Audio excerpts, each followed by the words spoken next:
The holidays can be a stressful time for many people. Families come together and expectations are high. For those of us with mental health issues, this time of year can be especially difficult. Here are 10 ways to improve your mental health during the holidays. Welcome to W&H Secret here on YouTube, where we will give you all the wellness and health tips you need and more. Don't forget to subscribe and press the bell icon to get the latest wellness and health tips. The holidays are a joyous season, and it means something different to everyone. You can wait for your school to be over or finally want some break from your desk job. You can just be a shopaholic and buy new dresses or just want to have a change of season. However, not everyone shares the same euphoria for this.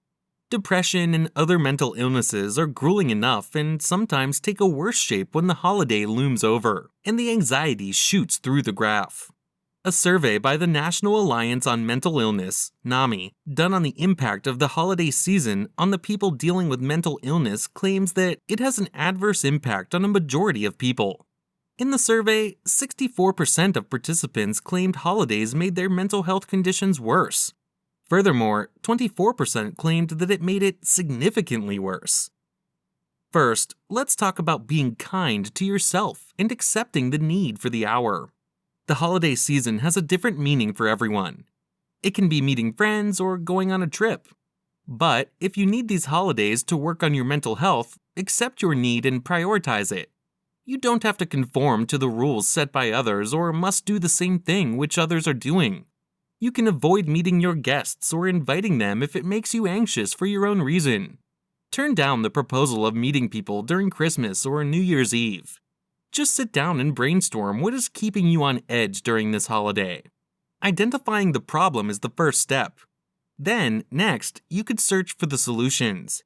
Put your priorities first, which involves avoiding anxiety and sticking to it with no guilt.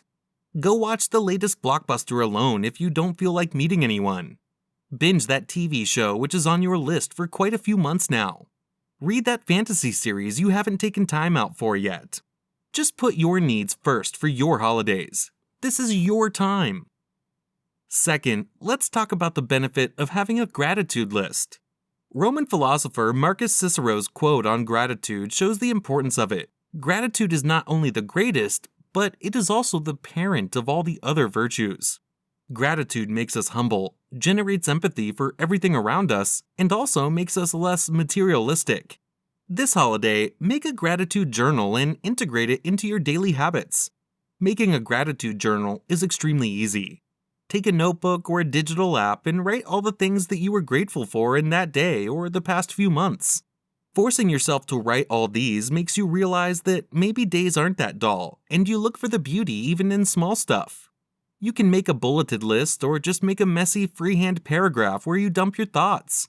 It can be something as big as being grateful for that doctor who helped you when you got COVID-19, or being grateful to attend your first year of college virtually. Other times it can be as simple as being grateful for yesterday's snow or the cheesecake you had in the local bakery.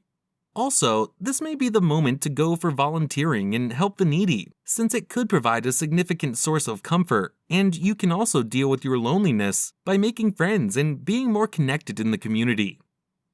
Thirdly, let's look at the importance of managing time and how less is more. Even during your holidays, you need to understand that you have a limited amount of time and you cannot do everything.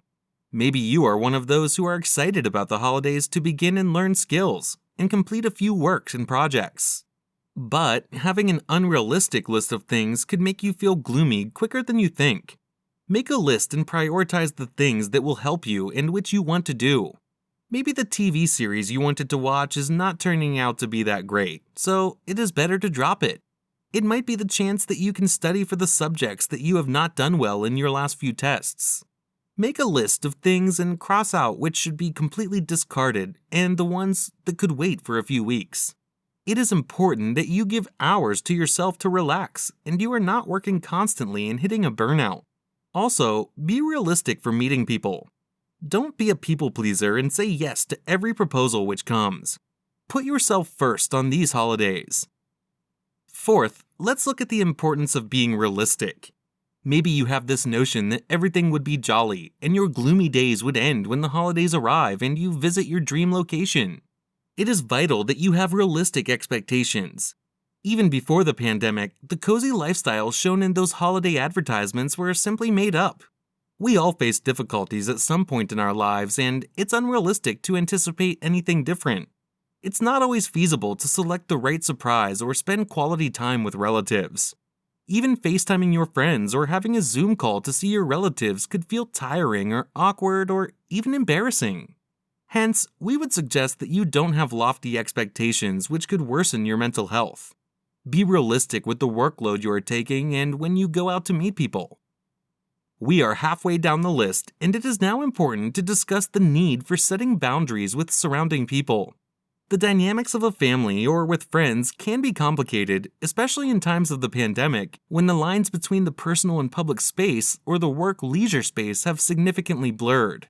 Like now, your colleagues are asking you to do more work since everything is remote, and it might happen that your friends are asking you to be a part of group video calls, which you have slowly gotten tired of. It is important that you control whatever you can. If possible, tell your colleagues that you don't want that extra work during the holidays, or tell your friends that you want to focus on your mental health and cannot meet them during the holidays. Make no attempt to be a superhero or try to be a people pleaser. If you really must spend time with these folks, try to keep your interactions to a healthy level. At 6th, let's discuss how practicing relaxation is crucial.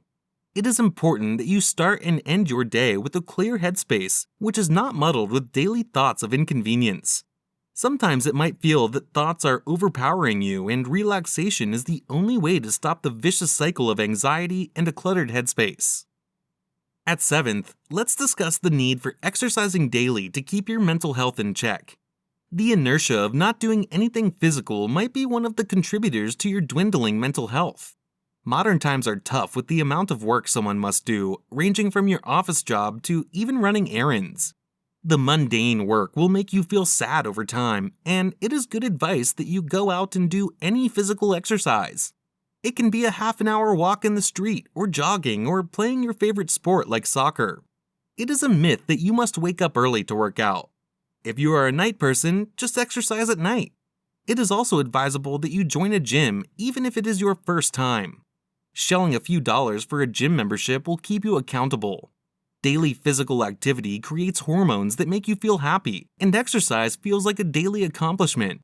If you are one of those who like working out at home and don't want to have an extra burden of a gym membership, subscribe to those YouTube channels which teach bodyweight workouts. At 8th, we have the tip for keeping some time for your well-being. It might happen that you are focusing on your kids or other household chores the entire day. You might be a college student and studying for your finals and juggling between a lot of different things. This rush and being busy might eventually catch up with you soon and result in a full-blown burnout, which could make you take a few days of rest and make you feel depressed. It is essential that you take out some hours for yourself where you can just relax. Even an hour per day is enough to keep your mental health and mood in check. You can do the things that you feel would calm you.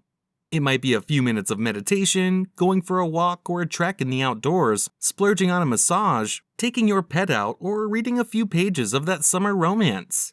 A few experts have also recommended that you do nothing in that free time that you've got. Maybe just sit idle and relax in the scenery. Sometimes doing nothing is the right thing. At 9th, let's talk about the problem of eating unhealthy food during the holidays. The holiday season may have a lot of get-togethers and parties, and it is so tempting to not have your hands on those delicious cookies and cakes. Although in moderation it is good, but if you don't take proper care, you never notice the calories you've eaten. Have a list of things that you are consuming in your meals. Be specific in those lists, or have a calorie intake app on your smartphone. It is good to track your calorie consumption so you don't go overboard in your holiday eating spree. Being depressed makes it more important that you eat well, since unhealthy eating habits could make you feel guilty for not being on your healthy track, and you might spend too much on unprocessed foods. Eating healthy allows you to focus and keep your mood stable. It is advised to avoid consuming alcohol and drugs. At last, let's discuss the necessity of seeking therapy. Holiday blues are common. You had a wonderful time in a national park or on a foreign destination, and now your normal life feels unsatisfying. The normalcy of working and making something as boring as a spreadsheet feels inadequate. However, these feelings are usually temporary and go away in a few weeks. But if it persists, don't shrug it off as just a case of the holiday blues anymore. You might be suffering from recurrent depression with seasonal pattern. This might be the time to go see a therapist and find support. It might be the time to discuss the underlying problems you are feeling with your therapist. Maybe there are issues which the holidays brought out, like the need to switch a career which feels more satisfying. Reaching out to friends and families is also a wonderful step, and it is better to meet people instead of dealing with these feelings and loneliness alone. And that's a wrap from our side. Let us know your thoughts in the comments, and be sure to subscribe to our YouTube channel for more videos about wellness and health.